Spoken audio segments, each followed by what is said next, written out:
Karibu katika wasaa mwingine mtazamaji wa The World News katika kipindi hiki cha ulimwengu wa siasa.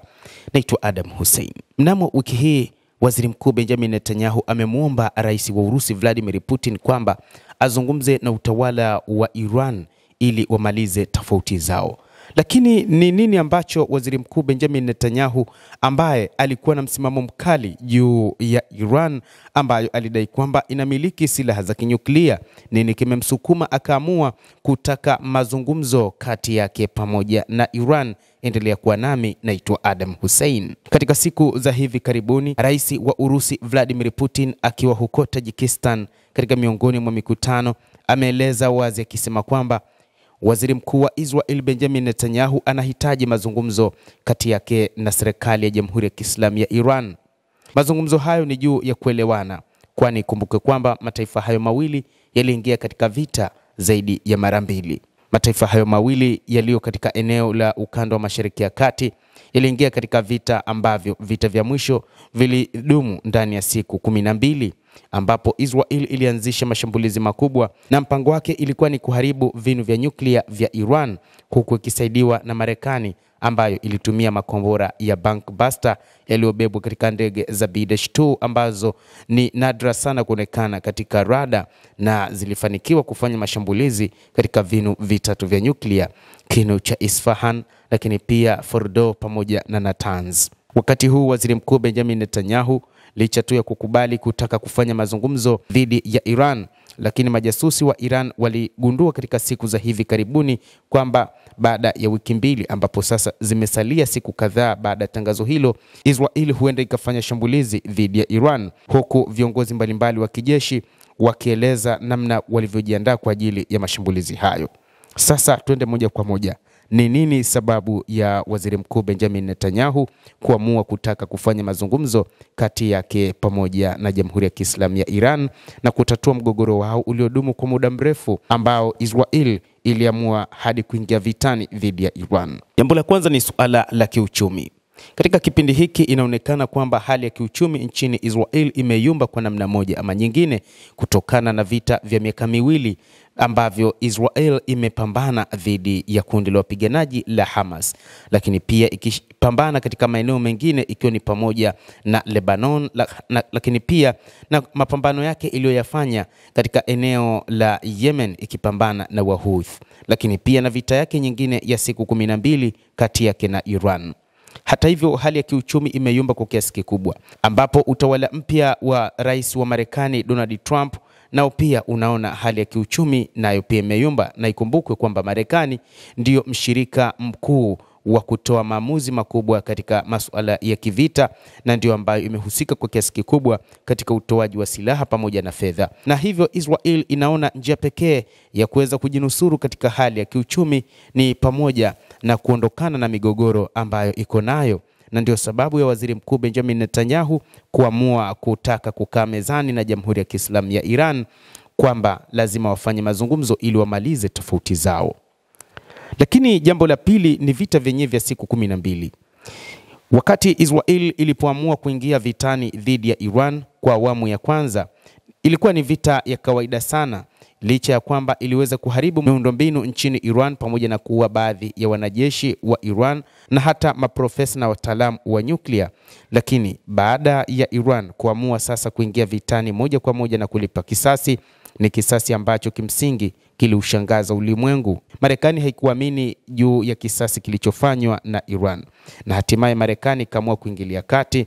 Lakini haikuishia hapo tu, mashambulizi yalikuwa ni makubwa mno ndani ya Israel, na mipango ya Iran ilikuwa kila kukicha inaongezeka na mashambulizi yanaongezeka kwa kasi. Kwa hivyo katika vita vya siku 12, wachambuzi wa mambo wanasema kwamba Israel imejifunza mambo mengi, kwamba ina uwezekano ikaharibiwa kama ilivyoiharibu Gaza, kutokana na kwamba Iran ina makombora mazito na makombora yenye uwezo wa kuharibu namna yoyote katika Israel. Na hivyo ili Israel isalimike, lazima itafute njia ya kuweza kufanya mazungumzo ya maelewano kati yake na Iran. Kadhalika Iran, baada ya kushambuliwa kwa vinu vyake vya nyuklia, iliamua kufanya shambulizi katika eneo ambalo pia ni ngome ya kijeshi ya anga ya Marekani katika ukanda wa Mashariki ya Kati huko nchini Qatar. Hili pia lilitoa funzo kwa Netanyahu kwamba pengine Iran ina uwezo kufanya shambulizi wakati wowote bila kujali ni nani ambaye anatoa msaada kwa nchi ya Israel. Lakini hofu ni kwamba kwa nini Marekani ilishambuliwa katika ngome yake ya kijeshi. Sababu zingine ambazo zinatajwa ni pamoja na taarifa za chini zimebaini kwamba Israel kupitia Mossad imekuja kugundua kwamba Iran ina silaha hatari na silaha nzito. Licha ya kwamba bado haijagundua kwamba Iran ina silaha za nyuklia, lakini Israel inaamini kwamba moja kati ya maeneo ambayo Iran sasa hivi inajitegemea ni kuwa na makombora ya masafa marefu. Lakini pia katika kipindi hiki baada ya vita vya siku 12 imepata silaha nzito kutoka nchini Urusi, ikiwa ni pamoja na makombora ya Su-35 na silaha nyingine kutoka mataifa kama vile China pamoja na nchi kama vile Korea Kaskazini, silaha za kizazi cha 5 ambazo kwa Marekani ni chache mno. Kadhalika inatajwa kwamba moja kati ya sababu zingine ambazo sasa Israel inataka kueleza ulimwengu, hata kama sio katika siku za hivi karibuni, lakini ni katika siku zijazo, ni juu ya kwamba Iran haina silaha za kinyuklia.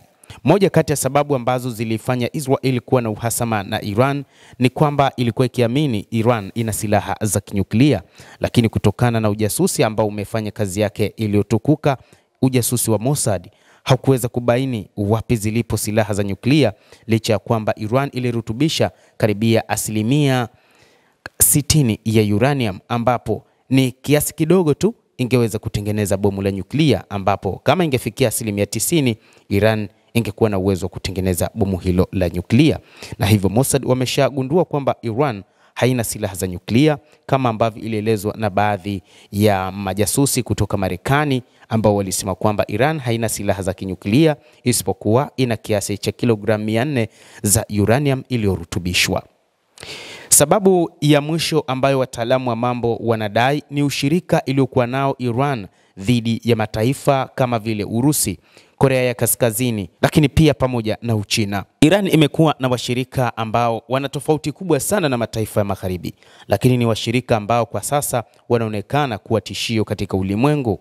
Ujasusi wa Uingereza ulitamka katika siku za hivi karibuni kwamba mataifa kama vile Iran, China pamoja na Urusi na Korea Kaskazini ni mataifa hatari na ni mataifa ambayo mataifa ya magharibi pamoja na Marekani yanapaswa kuchunga sana.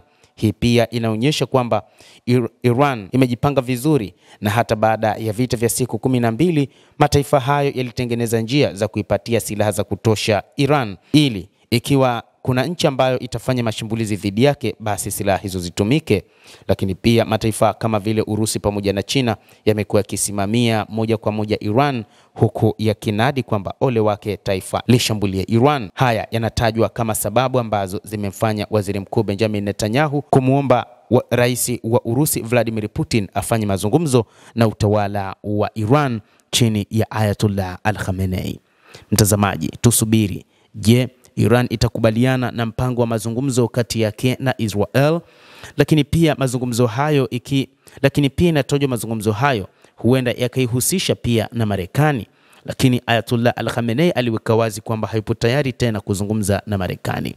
Lakini tuendelee na subira tuone ushawishi wa Netanyahu kwa utawala wa Jamhuri ya Kiislamu ya Iran.